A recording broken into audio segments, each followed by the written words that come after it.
Hello everyone! Today we're going to be talking about my top 10 books that I read in 2020. Now, a lot of people I know have said, oh, I can't categorize my top 10, I'm just going to give the top books, and I said the same thing to myself. I said, oh, they're all so good, I could never categorize them. And then I wrote them down, and I thought to myself, actually, I can categorize them, and I'm going to, and none of you can stop me. So today we're going to be going through my top 10, and then a extra 5 for a shout out. So technically my top 15, but we're doing a top 10, and then we're doing 5 shout outs for books that almost made it, but didn't quite. So we'll start with my shout outs. So these are books that generally got a 4.5 star. So they were generally slightly below the 5 star. There was just something missing, like that little spark, that little thing that says like you are a 5-star book. For me, there was something slightly missing for each of these, but I would still highly recommend them. Some of the best books I've read in a long time. The quality of fantasy that's coming out these days, especially now that we're getting more diverse and in terms of Asian, Black representation, LGBT representation, the amount of stuff that's coming out now, I'm glad it's moving this way and hoping to get a lot more of it in the years to come. So the first shout out is going to A Deadly Education by Naomi Novik.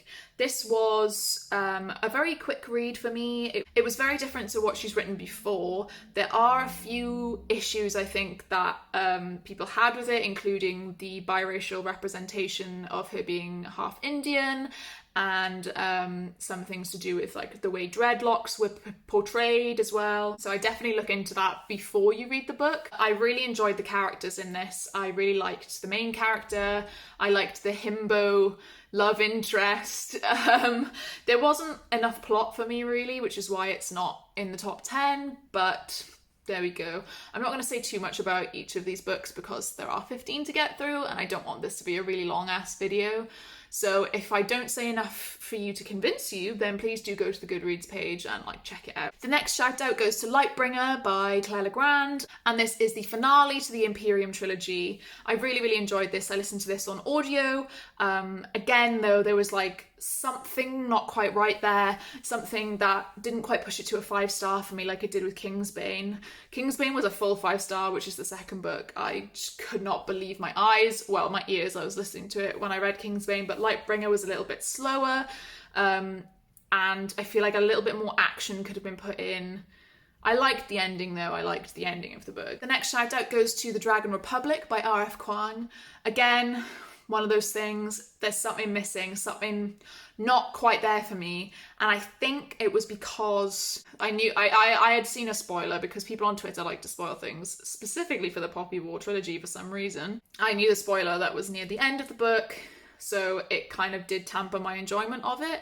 So I think it mainly deserves a 5-star, but I couldn't put it in the top 10 for myself because something like that did ruin the enjoyment. I think it is a 5-star book, and this is just tailored obviously to me. This is my opinion and my video and whatever. The next shout out is to The Space Between Worlds by Micaiah Johnson, and this I really enjoyed. The only issue with it was like a little bit of pacing. It was like very fast in the beginning and then it slowed down and then it picked up again, so the pacing was a little bit off for me.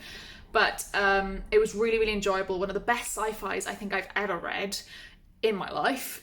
And people can travel between worlds, and if you are dead in all the other worlds, then you can travel there. But if your alter, person isn't, then when you travel there, you would die. I felt like the author was really putting so much of her own experience into the book, and it was a difficult read in terms of that, but it was worth it. It's 100% worth it.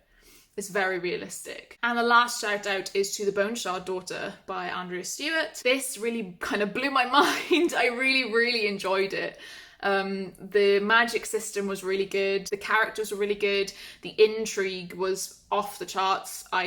Although I felt like I was following enough that I could guess what was happening or what was going on or what was going to happen, it wasn't too much to the point where it was predictable. I still really enjoyed finding out the conclusions to the storylines, and I'm really, really interested in reading the sequel. Okay, now that I've done a little quick synopsis of those 5, let's get into the top 10. So coming in at number 10 is Howl's Moving Castle by Diana Wynne Jones. Now this is the novel that inspired the Studio Ghibli movie. I don't know if, I'm assuming quite a lot of people have seen the movie. If you haven't read the book, I would highly, highly recommend it. They are slightly different, so there's a few differences. I wouldn't say enough to warrant like a change in plot. Like the plot is pretty much still the same. There's a few more things that get tied up and a few more characters in the book, but it's really, really good. I loved seeing how much Howl, I loved going to Wales and seeing him with his Welsh family. You just don't get to see Wales much in books. Okay, it was nice to see. Coming in at number 9 is The Song of Achilles by Madeline Miller. This is a male retelling of Troy. I guess it's just Troy.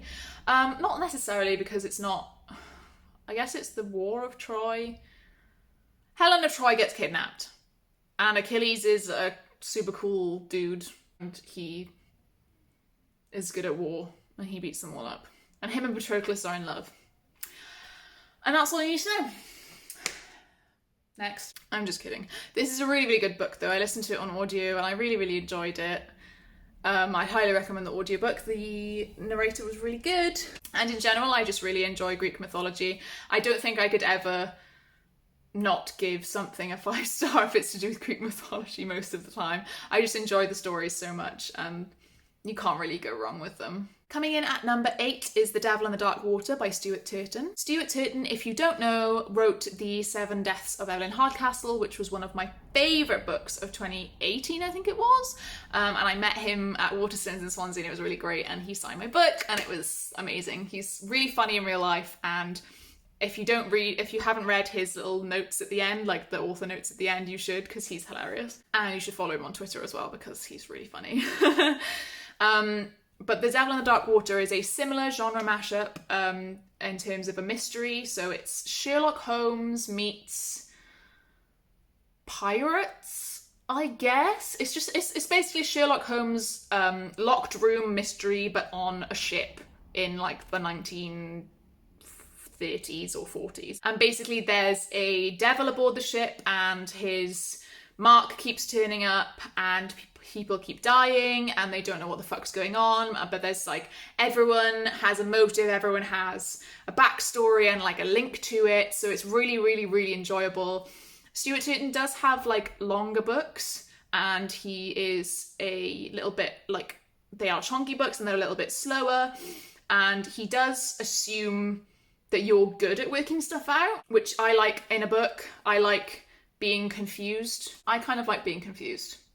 I like them assuming that I'm clever, because it makes me feel clever when I get what's going on. Anyway, it's something a bit different. It's not really fantasy, but it's fantastical-ish. Again, it's like a genre mashup, which he does very well, and I would highly, highly recommend it. Coming in at number 7 is The Lies of Loch Lamora by Scott Lynch. I listened to this on audio again. I listened to so many audiobooks. I didn't really realise when I was making this list that so many of them were on audio. But anyway, the narrator's really good. I'm really picky with narrators, so if I recommend an audiobook, fingers crossed, like, you're kind of guaranteed to like the narrator. Just saying. The Lies of Loch Lamora follows Loch and his little band of merry thieves. They're called the Gentleman Bastards. Hence the series name is the Gentleman Bastard Sequence. And it's a long book. It's a long fantasy book. They are con men, and they do really fancy swindles and heists of rich people, which we love to see. And the relationships between characters in this is really, really nice, and I just really, really like it. I really liked seeing them con people. I liked seeing the reveals after everything. Like, you hear a little bit more about backstory, and then you'll fast forward and you'll get a bit more of a reveal of what's going on. And Loch is just really clever. And yeah, it's a little bit like BBC Sherlock, where you know he's really clever, and you're waiting for him to just reveal things after, like one thing after another to you, and that's kind of what reading Loch Lamora was like for me. Coming in at number 6 is The Final Empire by Brandon Sanderson. This is the first in the Mistborn trilogy, which is a fantasy trilogy set in a world where the Dark Lord has already won, and people ingest metals, people who are called Mistborn ingest metals to use them as powers. So for example, if you ingest tin, you can increase your senses, so you can increase your hearing and stuff. I think that's right, please don't kill me if I get it wrong, but that's the gist of it. And essentially it's just a band of rebels trying to take down the Dark Lord who's in charge. This was a long book. It was fairly, I want to say medium paced. I did enjoy it, like the first 3/4 I was enjoying it, but it was more of like, oh, it's maybe like a 4-star, like cool, like it's a cool concept, I'm enjoying the characters, but not enough to be 5-star. But then the last quarter, when like all of the shit went down, that just bumped it up to a 5 for me, and it was incredible to read. It's like a masterpiece. I was very skeptical about Brandon Sanderson because he's a white man and people tend to hype up, I don't know, white men a lot in terms of like books and writing, but I have to admit he actually is really fucking good at what he does, and I'm excited to carry on with the Cosmere this year. At number 5, we have Dark Age by Pierce Brown. This is the 5th book in the Red Rising trilogy. I was going to say trilogy. Red Rising series, of which there will be 2 trilogies.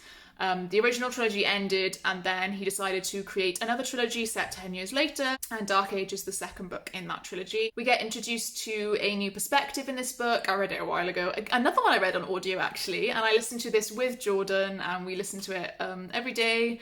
Every night we'd listen to a little bit in bed before we went to sleep. It was really cute. We loved to see it. So much happened and so much shit went down. I mean, it's like an 800-page book, so I'm not surprised. But so much happened where I was just like, oh my god. Like, there is no, I can't really articulate how I felt about this book without spoiling anything, but it's at number 5 for a reason. I highly recommend the Red Rising trilogy. It's a little bit like typical dystopian when it starts out, and very similar to others at its time. I think it came out around 2014. But as Pierce Brown's writing has gotten better and he's progressed in the series, it's become very, very unique and one of my favourite series ever. At number 4, we have the Winter Night trilogy as a whole, by Catherine Arden. And I'm putting this as a whole because I read the first 2 books last year, and I haven't read the 3rd one yet, but I'm going to read it next month, I think. But I read the first 2 books, which are The Bear and the Nightingale and The Girl in the Tower, and I 5-starred both of them. Absolutely flawless books. Absolutely flawless. I could not tell you anything that was wrong with them. I enjoyed it so much. I don't know what else to tell you. It's set in Russia, where there is a massive, I want to say war, but it's like not like a public war between pagan deities and like pagan religions versus Christianity.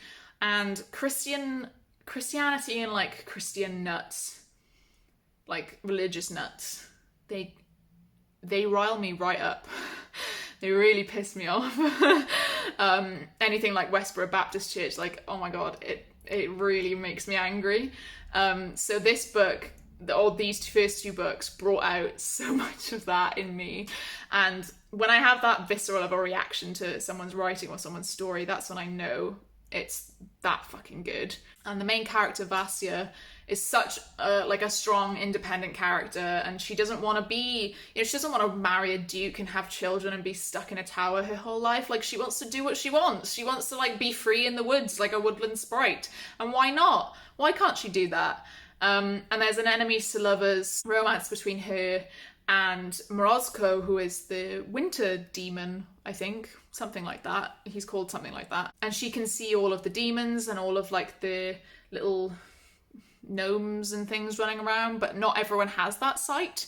I think most people don't, but she's special and she was born with the sight, or like the witch, I guess. But I'm so excited to read the 3rd one. I want to get to it soon so I don't forget the events of the first 2 before I read the 3rd one. But I would highly recommend this series to anybody. Anyone who likes any genre I would recommend these books. Coming in at number 3, we have Gideon the Ninth and Howard the Ninth by Tamsin Muir. All I'm going to say about this is lesbian necromancers in space, because that's what I always say, and that's the tagline, and you should read it. Nothing else to say. Gideon starts off with more of a murder mystery. It's kind of like Cluedo with necromancy. In that universe, there's 9 houses. They all get invited to this house and people start dying, and there's a murder mystery, and Gideon and Harrow are enemies, but they are from the same house, and they are great, and they are lesbians, and Harrow is a necromancer. And the sequel, oh my god, the sequel. Harrow the Ninth is the most confusing book I've ever read in my life. These are more that I would listen to on audio. I feel like my top 10 is like 80% audio, but Harrow is the sequel. Harrow the Ninth is the sequel.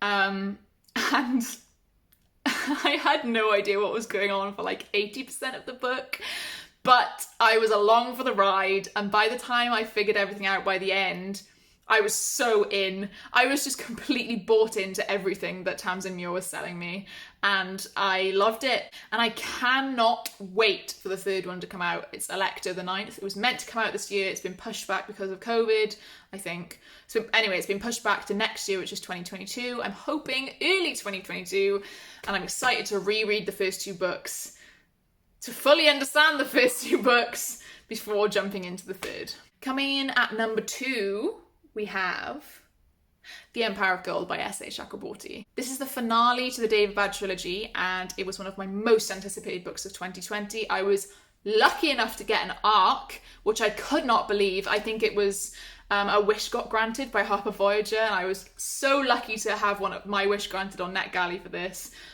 I remember speeding through it in a few days because I just could not wait to find out what happened. This is definitely one of my favourite trilogies of all time. I have 5-starred every single book in this trilogy, which is rare. I don't do that often. I've done it for, I think, maybe 2 other trilogies. I have a feeling The Bear and the Nightingale, the Winter Night trilogy is going to be one of them, but we'll come to that at the top of 2021 next year. But the first book in this trilogy is City of Brass, and it's about a girl called Nari, and she's a sort of con woman thief who lives in Cairo in Egypt. And one day during one of her cons, she accidentally summons a djinn, and he takes her to the City of Brass / Daevabad, and it turns out she is like important in that city, and a whole world of magic and politics and all this crap like opens up to her, and she has to like muddle her way through that. But yeah, it goes without saying that this is one of my favourite trilogies of all time, and everyone should read it. And now we come to the number 1 spot. Number 1, top 10 books of 2020. What's it going to be? I feel like some people already know, maybe Maddie, and it is The House in the Cerulean Sea by TJ Klune. Now this book is the only one I'm holding up because my fiance Jordan has just finished reading it, and I'm so happy he finished reading it and he enjoyed it and he loved it, and I'm very glad. And I thought I should probably hold up the top spot because I've been lazy with everything else. Actually, everything else is packed away. You can't have a go at me. If you have a look at all this crap. We had to move really quickly, and I've got all of my stuff is packed away. Anyway, The House in the Cerulean Sea was the most wholesome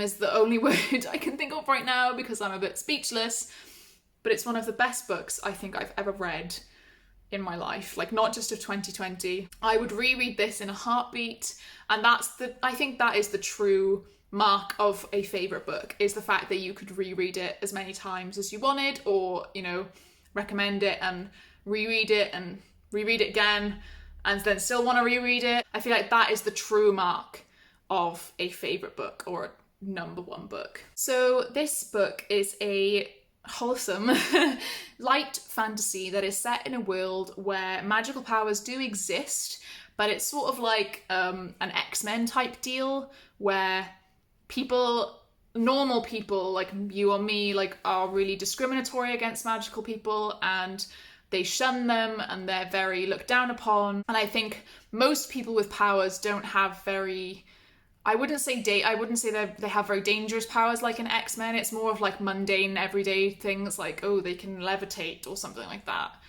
But our main character, Linus, is a middle-aged character, which is really nice to see, because I read a lot of fantasy and a lot of YA, so it tends to be very young characters. And it was very refreshing to read about a middle-aged character. Yeah, we follow Linus, and he is a social worker who works in the Department for Magical Youth.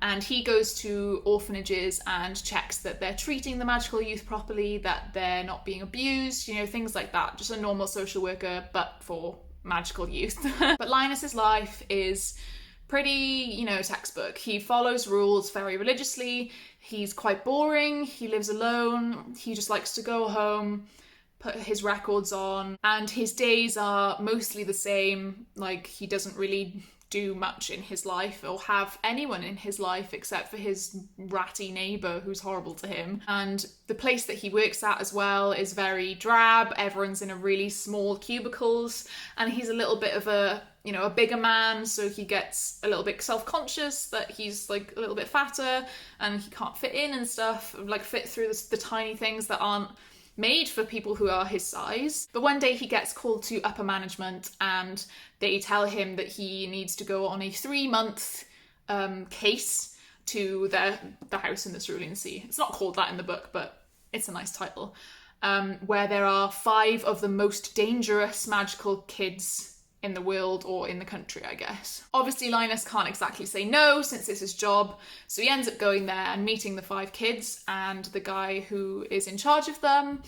And what unravels is a story of acceptance and love and just like complete wholesomeness. I keep using that word, but I'm not a thesaurus, I can't think of similar words right now. The kids there and the guy who runs it, I can't quite remember his name right now off the top of my head, but they open his eyes and open his mind to a world where he can love his life and enjoy his life and accept who he is as well. It's not just about them accepting themselves for who they are in terms of magical people, but they also teach him to accept himself for the way he is. This isn't the type of book that I would usually pick up, but Maddie from Book Browsing Blog highly recommended it so much that I thought, you know what, I'll pick it up. It's a light fantasy. It's nice to get a little bit of a break from my heavy fantasy I like to read a lot, and it just ended up blowing my mind of being my top book of 2020. So please pick this up if you haven't already. So that was it for my top books of 2020. I hope you guys have enjoyed. If you have read any of these and agree, please comment below and let me know. If you haven't read any yet, you should. Please remember to leave a like and a comment and subscribe if you like what you see. It helps with engagement and with the algorithm and all that jazz. So yeah, I will see you guys in another video. Bye.